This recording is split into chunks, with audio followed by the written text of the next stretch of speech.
En la ceremonia de medicina, después que yo le pregunto al fuego a ver si podía escribir mi historia o no podía escribir mi historia, que me dice que no, en el transcurso de la ceremonia emanó un colibrí del fuego que me fue mostrando el porqué de cada uno de esos momentos que me tocó vivir en la historia. Me llevó momentos hacia atrás donde mi alma había estado en la misma familia y en el mismo lugar y había elegido más de una vez venir a esta familia. Entonces, la enseñanza del colibrí surge de eso.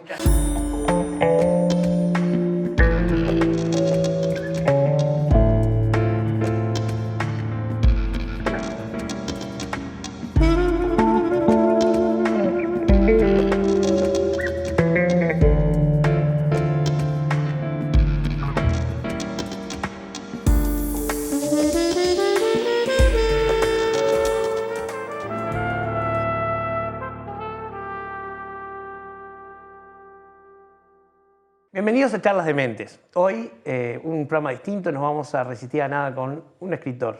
Hoy recibimos a Ronnie Cohen. Bienvenido, Ronnie. Muchas gracias, Bernardo, ¿Ya te sentís escritor? por la invitación. Sabés que me costó, hoy sí, si me preguntan, digo que soy escritor. La realidad es que en todo el proceso de la escritura, con Cecilia Castiglioni, que fue la editora que me ayudó a terminar de concebir el libro, yo le decía, me transformaste en esa persona que dijo, vos me pongo a escribir, a ser esa persona que dice, vos... Que ya escribió. Sí, escribí. ¿Y cuál fue, digamos, ese puntapié inicial que te motivó a escribir? Porque tú es un libro testimonial bastante particular, ¿verdad? Sí, tal cual. Mirá, en realidad no fue el primer libro que intenté arrancar a escribir. Yo allá por el año 2000, por principio del 2020, con unos compañeros de Argentina y de España, de un curso de coaching que yo había hecho, arrancamos a escribir. Cuando llegó la hora de empezar a escribir mismo, yo dije, no, este libro no es lo que yo quiero escribir. ¿Era un libro sobre coaching? Era un libro, sí, como de una metodología nueva, inspirada en el coaching, y yo dije, esto no es lo que yo quiero, yo necesito ir más para adentro. Después arranqué a escribir otro con un amigo, que se dio la vida, que somos amigos y que transitamos prácticamente cada uno su cáncer al mismo tiempo. Ese es uno de los temas, ¿no? Y en forma, y entonces dijimos, bueno, vamos a escribir de esto. Después él se fue a vivir a Buenos Aires y en ese momento yo termino, vamos a decir, con todo lo que es el tratamiento del cáncer, que me terminaban sacando el Portacat. Ahí me voy a un retiro y cuando vuelvo de ese retiro ahí con Alejandro Corcha, ahí en las sierras, yo en la ceremonia de medicina, yo pregunté al fuego, le pregunté a ver si estaba pronto para escribir mi libro. Y al principio de la ceremonia, sabes que el fuego me dice que no. Cuando la dejé por esa, dije, bueno, ya no, si no es, no es.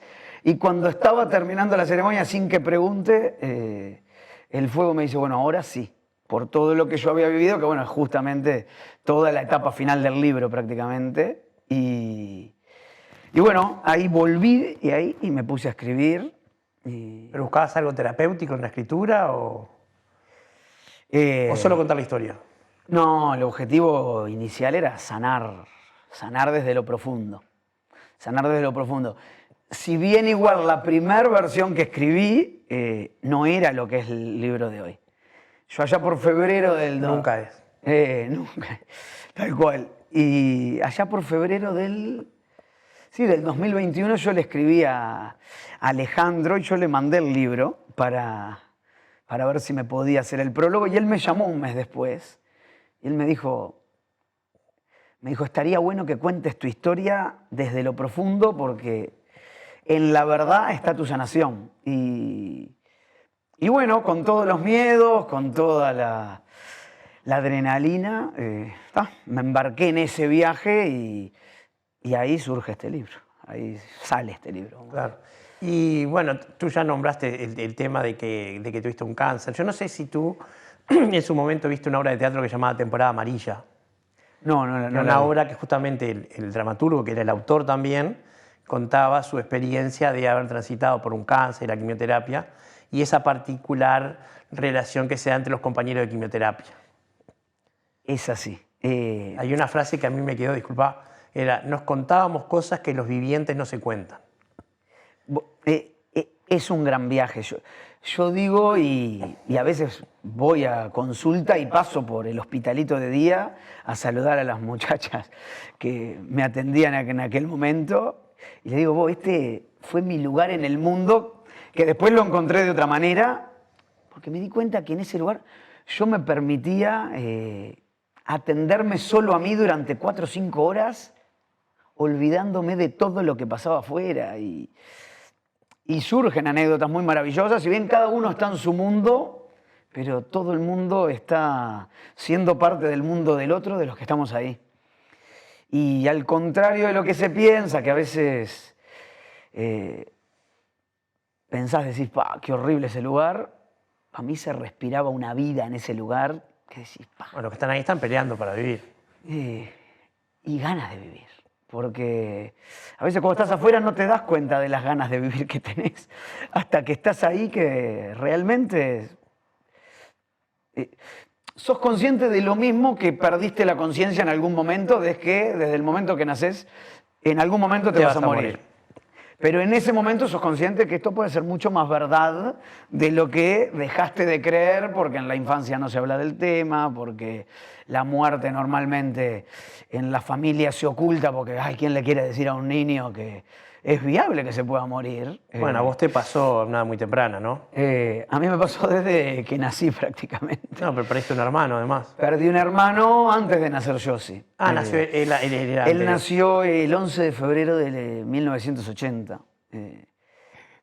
Claro, de hecho en mi familia no se hablaba de él, y muy particular, y justo la otra vez lo hablaba con mi hijo tiene 10 años, y empezó a leer el libro, mi hija no le dio todavía corte, y se lo dará cuando se lo tenga que dar, y él solo me hizo preguntas del capítulo ese de la infancia, y él me preguntaba cómo era la torre de libros que yo estaba armando cuando me doy cuenta que tuve un hermano. Y yo lo descubrí porque estaba en un libro de esos, mi bebé, mi primer hijo, mi parto, viste que las madres anotan el peso y todo, y en realidad el único niño que estaba anotado en ese libro era mi hermano.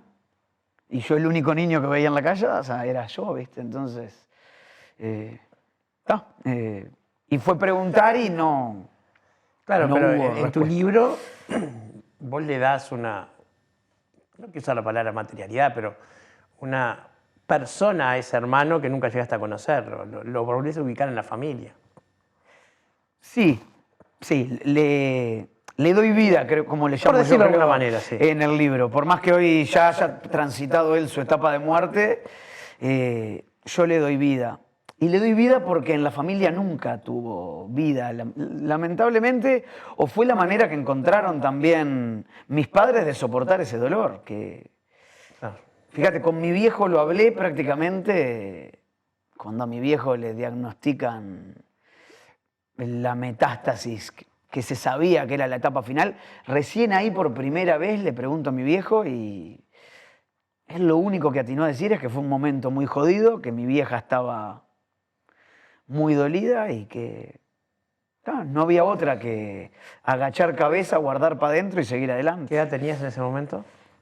Y en ese momento fue en el año 2014.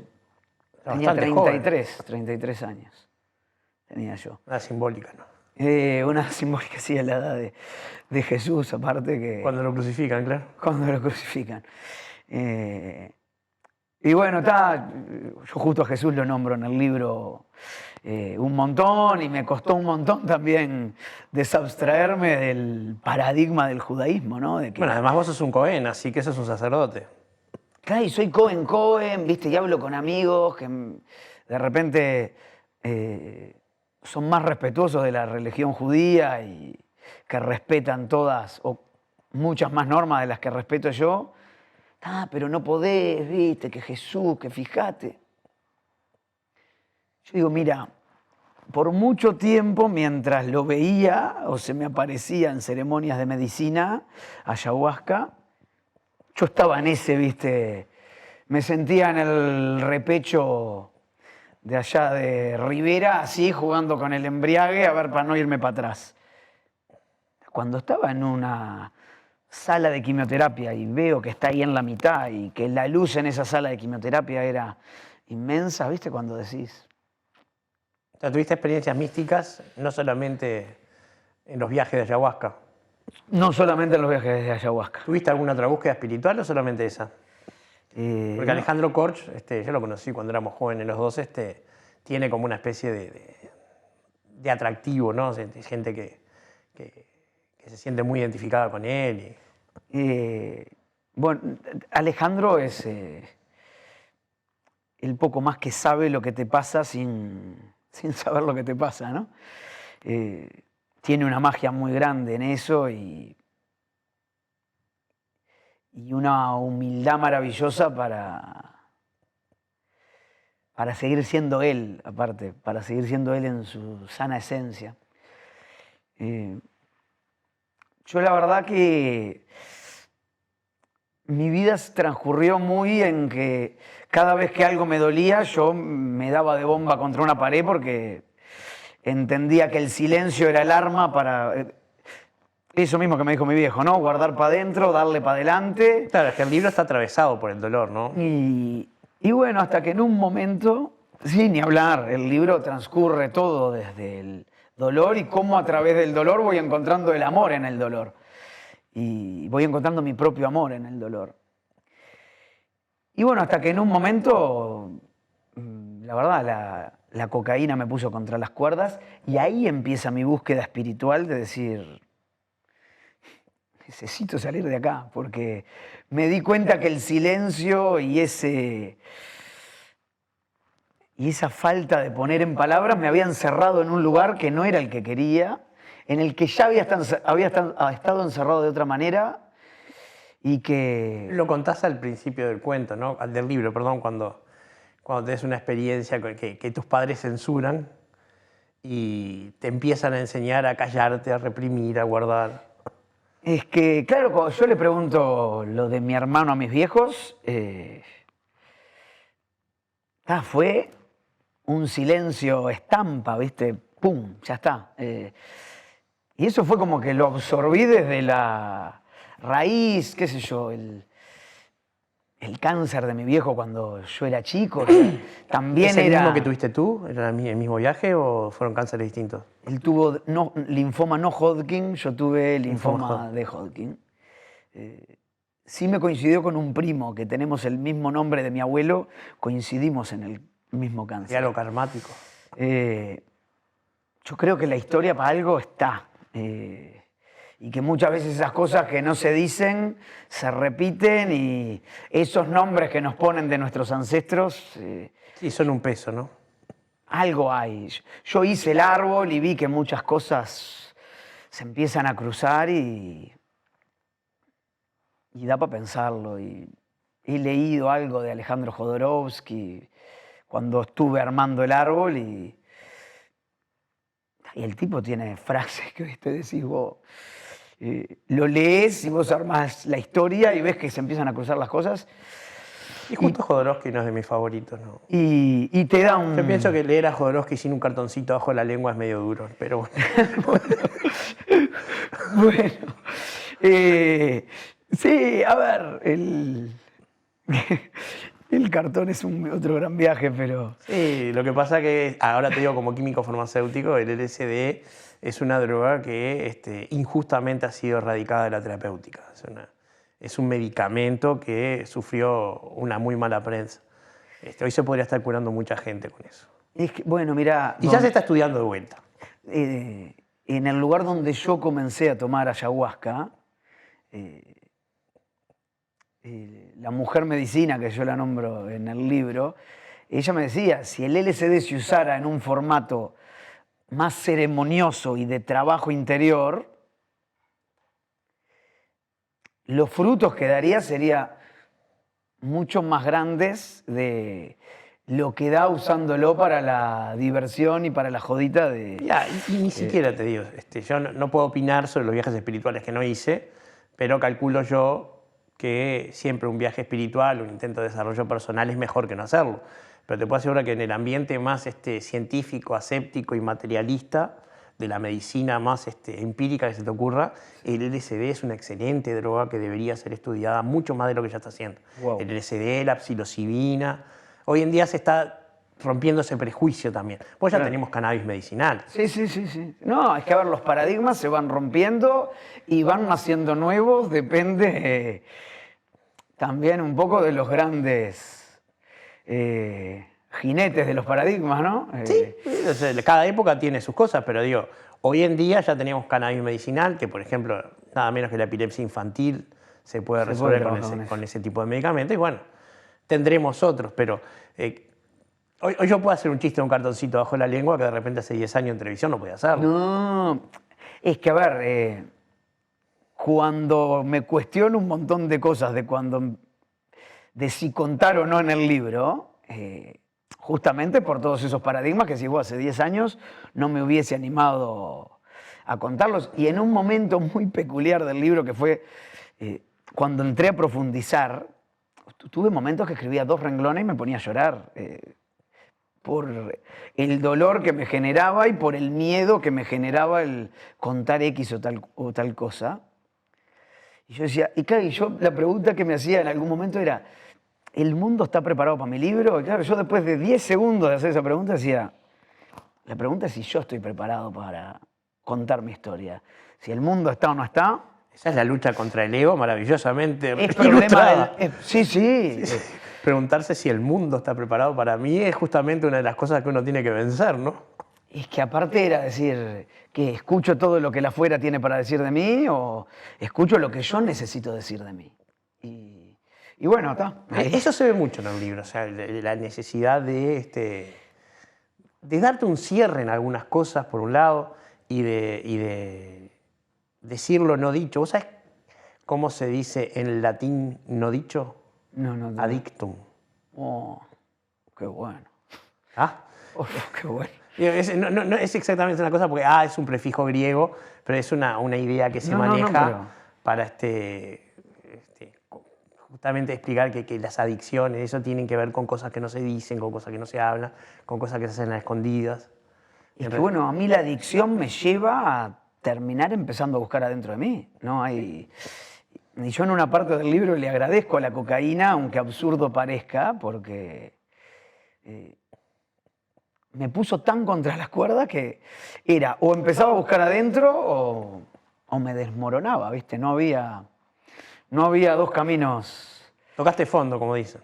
Sí, toqué fondo, sí. Sí, estaba desesperado, me acuerdo, fui a mi terapeuta y me dijo... ¿Era terapeuta tradicional? Sí, mi terapeuta tradicional y me dijo, capaz que deberías de... Le dije, pero la ayahuasca, ¿qué puede ser? Me hizo así, me dice, no hay mucho cómo explicarte. Me dijo, te puedo decir que hay gente que se ha visto verse prender fuego a sí misma. Yo le dije, ok, le dije, total, probé tantas cosas que fui a esa primera ceremonia con esa. Probé, voy a probar esto. Nunca pasé tan mal en mi vida como esa noche de ceremonia de ayahuasca. Estuve abrazado a un balde toda la noche y yo a veces gente me pregunta, ¿vos lo recomendás? ¿Está bueno? La pasaste vomitando. Vomitando toda la noche, no me animaba a Para la dejar... gente que no sabe lo que es la ayahuasca, tiene ese efecto secundario muchas veces. De una limpieza física, porque aparte no es que vomitás porque vomitás. Normalmente estás viendo tus propios miedos, estás visualizándolos, y cuando estás visualizando tus miedos, es tanto el miedo que te da que o te entregas a desmayarte de algún modo y te entregas a las manos de la planta, y si tenés miedo de entregarte, te va a poner tan contra las cuerdas hasta que tengas la necesidad absoluta de meter la cabeza dentro del balde de una bolsa de nylon y vomitar ahí, ¿viste? Y la verdad que, claro, al otro día yo decía, claro, mi vida estaba así por dentro. Claro. Yo así me sentía por dentro. Y lo digo en el libro, ¿no? el problema no era lo que la ayahuasca me estaba mostrando, el problema era lo que yo no quería ver. Claro. Eso ya estaba ahí. Eso ya estaba ahí, y bueno. Ronnie, se nos acabó el primer bloque. En un segundo seguimos espantando burgueses. Nos seguimos resistiendo a la nada con Ronnie Cohen.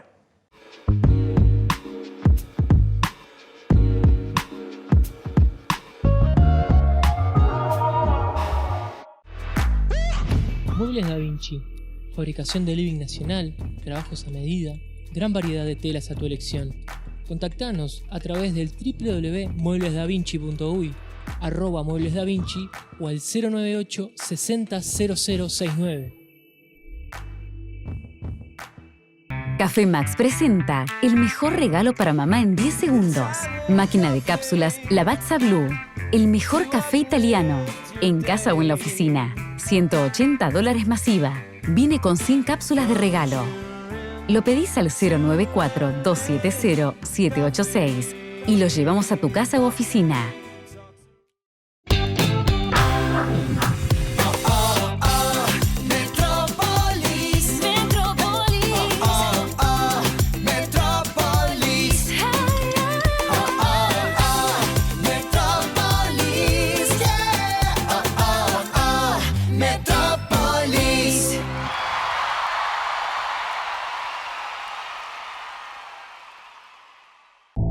Oportunidad, del latín op, hacia, y portus, puerto. Hacia el puerto van las oportunidades y desde ahí llegan a todos. Estamos trabajando para ampliar la terminal Cuenca del Plata y sumando infraestructura para estar a la altura de los principales puertos del mundo. Para recibir barcos de cualquier tamaño y bandera, y así seguir generando oportunidades que queden acá. Terminal Cuenca del Plata.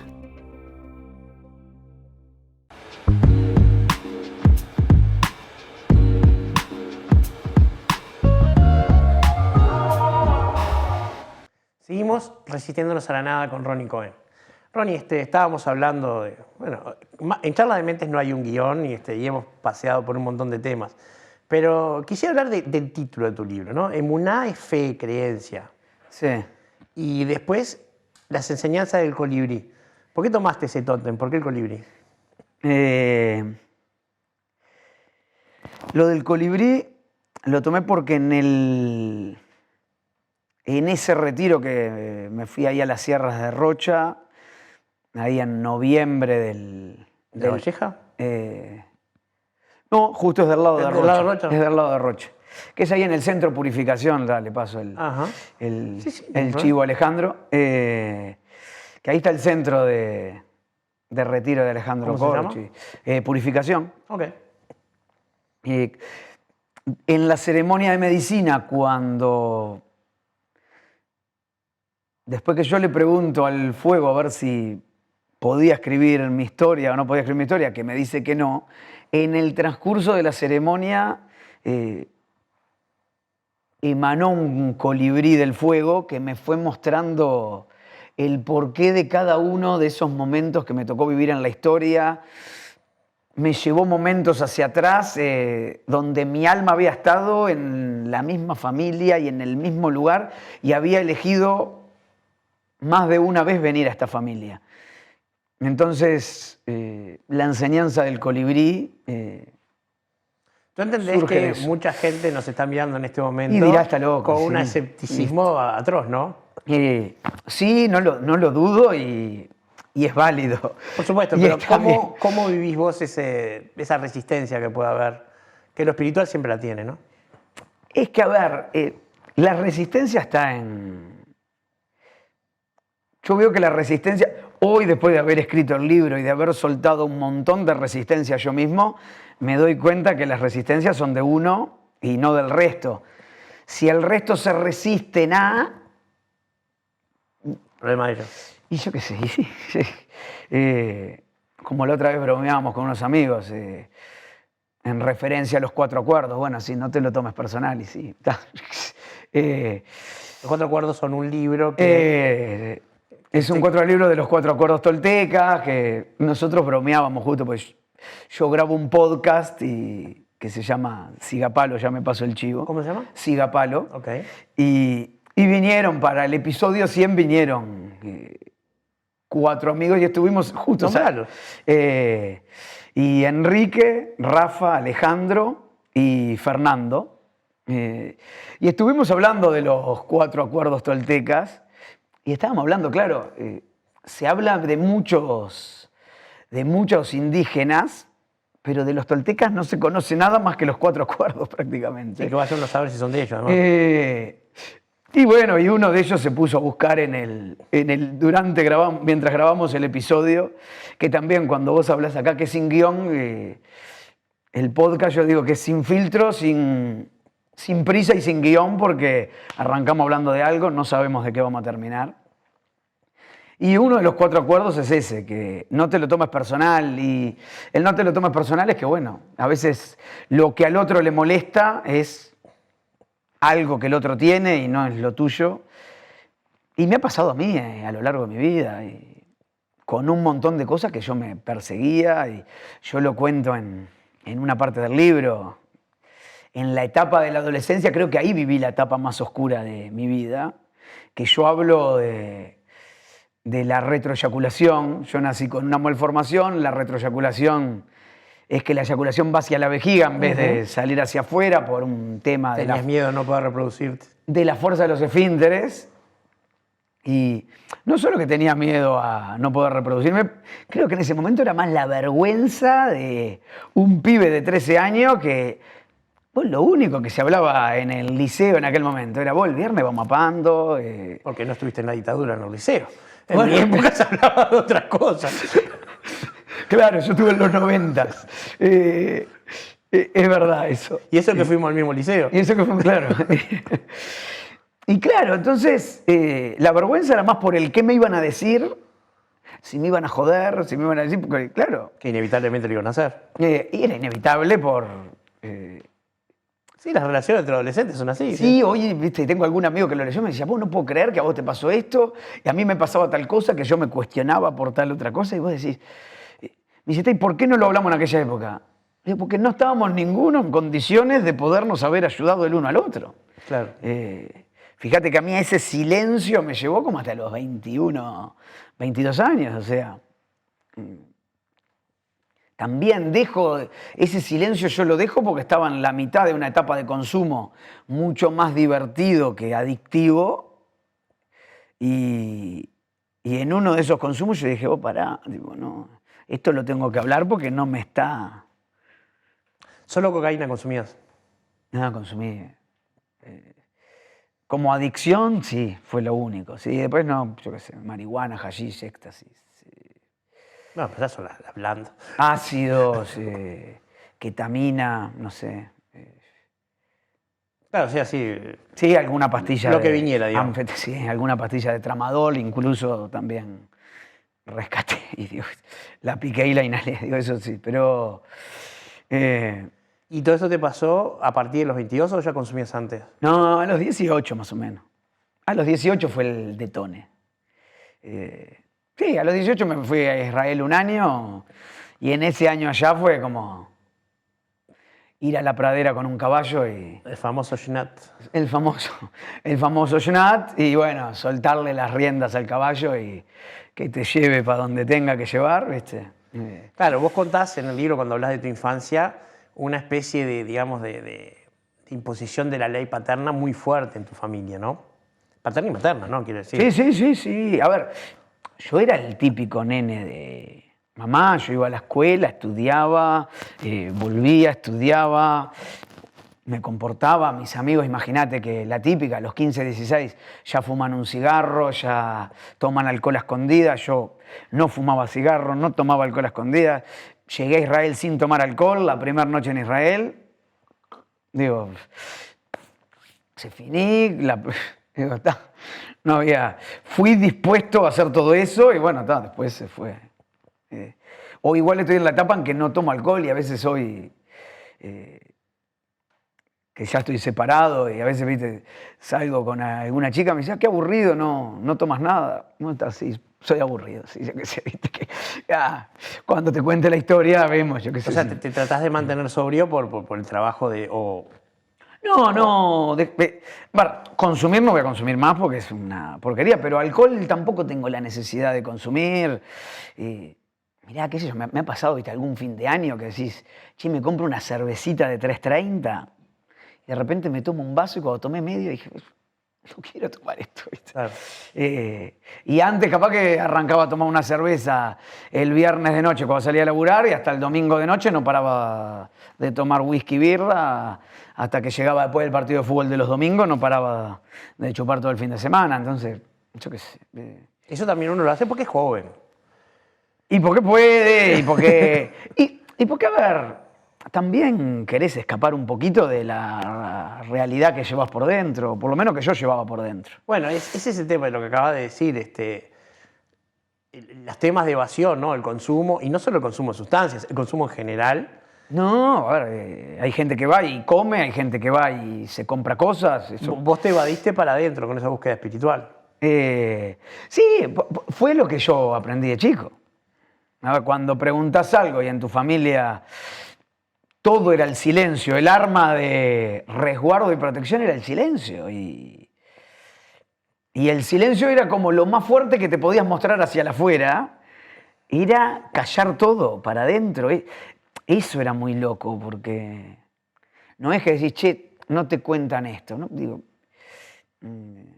ni cuando le diagnosticaron la diabetes a mi hermana, era algo que se manifestaba mucho y mi viejo me lo contó también 30 años después, o sea... ¿Vos te enteraste 30 años después? Pues yo No, de la diabetes me enteré en el momento, pero el dolor y lo que había sentido mi viejo, y que eso fue el golpe más grande, según él, que tuvo en su vida, me enteré en el año 2014. O sea, ¿cómo puede ser que no le digas que eso te...? Yo qué sé, yo cuando mi viejo se enfermó, yo lloraba delante de mis hijos y yo les decía que también estaba triste, digo, porque a ellos les decíamos que el abuelo se estaba poniendo viejito, o sea, si el día que ya les pudimos decir, porque ya era inevitable que en los próximos 10, 15 días iba a ser el final físico real, que les digo, mis hijos en ese momento tenían 3 años, pero veníamos asesorados por terapeutas y por la psicóloga de la escuela, del jardín en ese momento, que nos decía, no, el hilo conductor es que se está poniendo viejito. Cuando llegue el momento se le dice que el abuelo se va a morir. Pero ¿cómo cambió eso hace...? Era inconcebible pensarlo eso 30 años atrás. Sí, yo recuerdo cuando yo tenía 3, 4 años, quizás 5, un buen día mi abuelo dejó de estar y nadie me explicó nada. Es muy loco. Sí. Yo me fui a Israel con 17 años, yo cumplí los 18 allá, y mi abuelo falleció ese año. Yo cuando lo despedí, yo ya sabía que era la última vez que lo estaba saludando. Pero mis viejos me llaman el 1 de noviembre para avisarme que el abuelo estaba internado, o sea, no estaba del 1 de noviembre internado, y el 2 se murió, o sea... Listo. Y si me podías haber dicho antes, ya que sé, avisame unos días antes. ¿Qué sentido tiene? Sí, bueno, ya tenía 18 años, ya estaba... Pero bueno. Pero no podía hacer nada, estabas en Israel. No podía hacer nada, pero yo qué sé, por saberlo nomás, porque era más sencillo para digerirlo. Pero de alguna manera te cuidaron. Esa fue la teoría a lo largo de toda mi vida. Lo que no se dice te cuida. Sí, claro, sí. No, es para cuidarte, esto lo hicimos por tu bien, y bueno, está así. Por mi bien, claro. Sí. Después tuve que ver cómo yo levantaba toda la tierra que había ahí en el camino, ¿viste? Bueno, pero ese es el viaje de todo adolescente, ¿no? Sí, descubrir su historia y hacer la propia. Y hacer la propia, y además soltar la historia de los padres, que ese es el paso más difícil de dar, porque...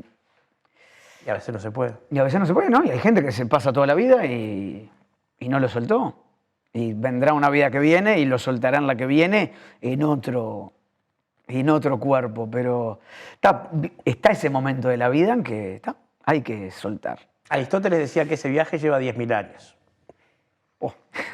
El viaje de un alma hasta volver a liberarse de la reencarnación. Pero bueno, ese era Aristóteles.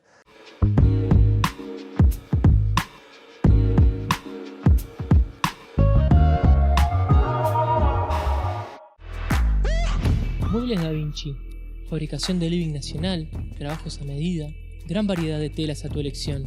Contactanos a través del www.mueblesdavinci.uy, @mueblesdavinci o al 098 60 0069.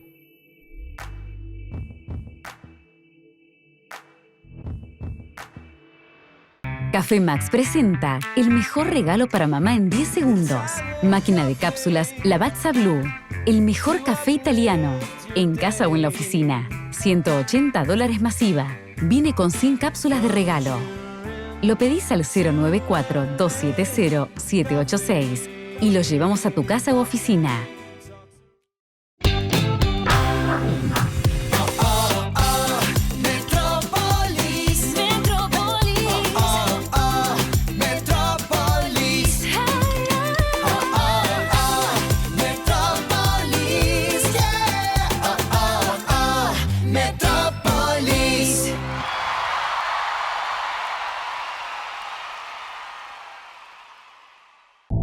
Oportunidad, del latín op, hacia, y portus, puerto.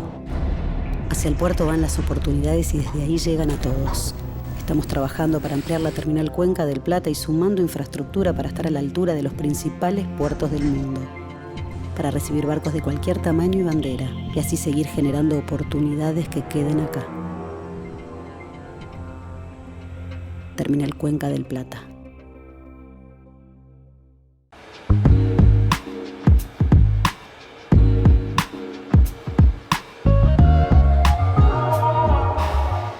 ¿Sabes qué? Una cosa que me llamó la atención es cuando vos elegís titular tu libro, utilizás una palabra en hebreo, y esas son tus raíces.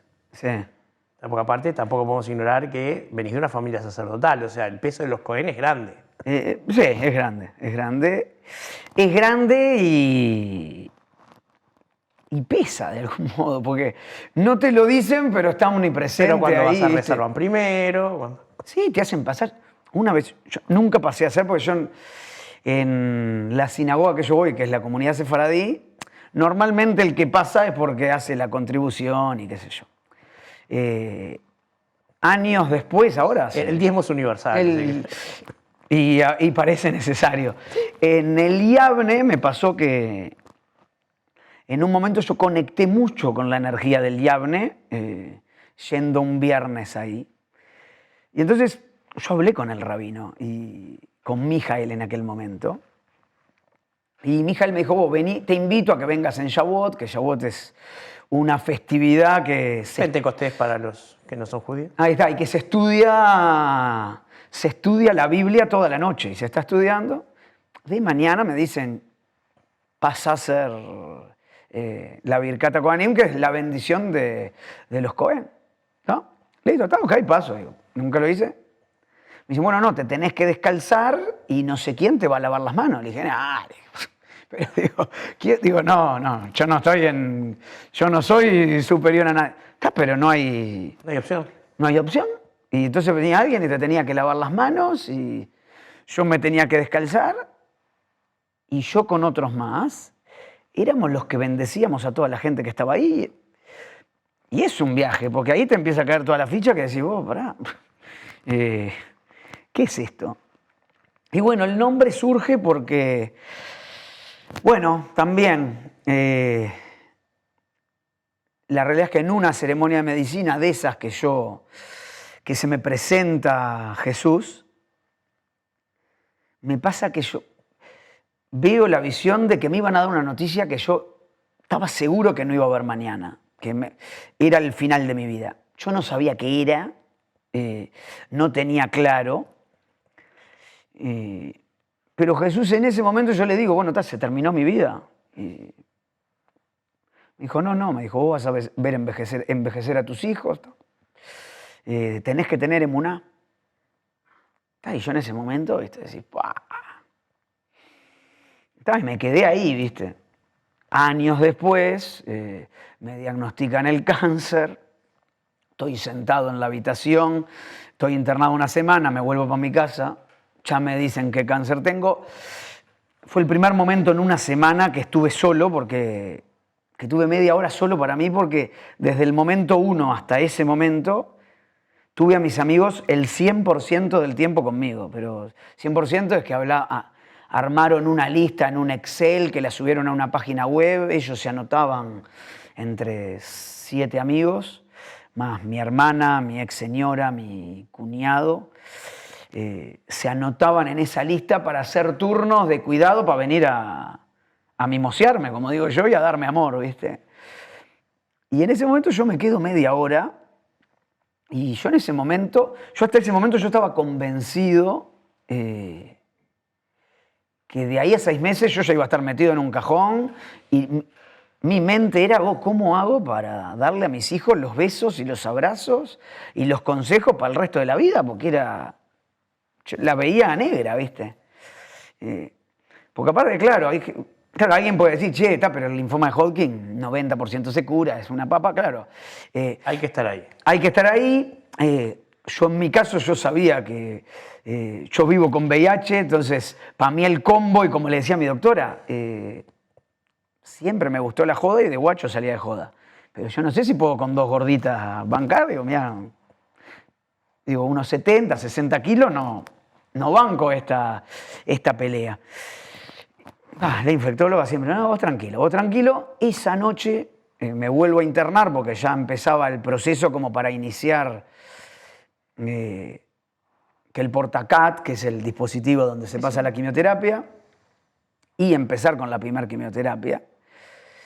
Y en esos días... Claro, el portacat es un dispositivo porque las venas con la quimioterapia se vuelven muy frágiles y es cada vez más claro, difícil. El porta se mete acá en el pecho y se engancha a la vena cava de acá, que es la de más afluencia de sangre. Y en el caso del linfoma puede ir en otros lados.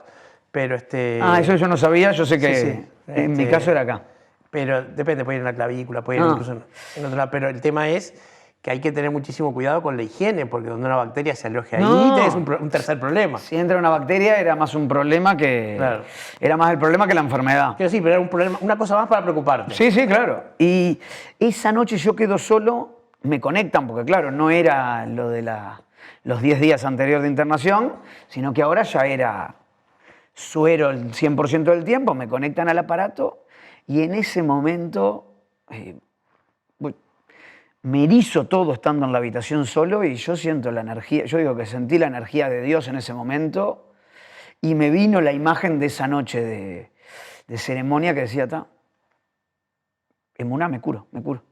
Era esto, no hay otro momento, no hay otra así, me curo. Disculpa, recién dijiste 10 días de internación, ¿por cada ciclo te tenías que internar 10 días? No, cuando yo me descubro el ganglio en la clavícula, me internan para hacerme la biopsia, con el tema de ocupar una cama y que el sistema médico le joda que estás ahí, vos quedate 10 días, así conseguimos el resultado de la biopsia antes. Claro. 10 días. Eso era. Y bueno, y la segunda que era... O sea, 10 días, sintiéndote sano, pero internado. Sí, te sentí sano, pero me miraba al espejo y me veía demacrado. Era un gran viaje. Claro, sí, pero quiero decir, vos fuiste porque te descubriste algo, no porque te sientes enfermo. Exacto. Y claro, y mirá que me miraba al espejo y decía, pero si hasta ayer me sentía bien, o sea... sí, porque no me dolía nada, no concebían que no me doliera porque tenía un tumor de 11 centímetros en el pecho, o sea, no entendían que no me doliera, que no me faltara el aire. Yo les explicaba, corro 10 kilómetros todos los días, o sea... Ni idea, pero bueno, los valores clínicos y estaba todo ahí. Y la realidad es que, bueno, esa noche yo digo, me curo y me agarré de la emuná. Me entregué a esa palabra que me dijo Jesús y dije, me voy a curar. No hay... ¿Por qué? No sabía por qué me iba a curar, porque hasta hace 10 minutos me veía en un cajón, pero en ese momento dije, yo... Vas a terminar en uno. No, eso no, ni hablar. Todos vamos. Pero, viste, en ese momento yo dije... Pero no ahora ni no por lo menos de esto no. Claro. Ese era el mensaje en ese momento. Y bueno, y los segundos 10 días, ya que me preguntaste, también era por lo mismo. El sistema es tan maravilloso que, bueno, para apurar el PET, que era la tomografía, ahí en el CUDIM, si la gestionás estando afuera de la internación, demora 10 días. Si la gestionás estando internado, sale por urgencia, entonces son solo 2 días. Entonces, bueno, me tenían que internar para eso. ¿Cómo dio el PET? Y bueno, no, en aquel Ah, momento... fue antes del tratamiento. Ese fue el previo para justamente saber en dónde arrancábamos. Pero bueno, dentro de lo positivo no había médula tomada, no había... El vaso estaba inflamado, pero no estaba tomado, el hígado estaba sano. Dentro de lo malo estábamos ahí. Claro. No es la mejor noticia, pero no era el peor escenario. Y no era el peor panorama, y de los linfomas... Me dijo así la doctora, mira, de estos 4 te agarraste este chiquitito. Está, bueno, listo. Bienvenido, gracias. Claro. No había mucha vuelta. Ronnie, se nos fue el tiempo. Vamos a invitar a la gente a que lea tu libro, Emuná, la enseñanza del colibrí, y que saque sus conclusiones. Muchísimas gracias. Gracias a ti. Gracias. Hoy nos resistimos a la nada con Ronnie Cohen. Los espero el domingo que viene.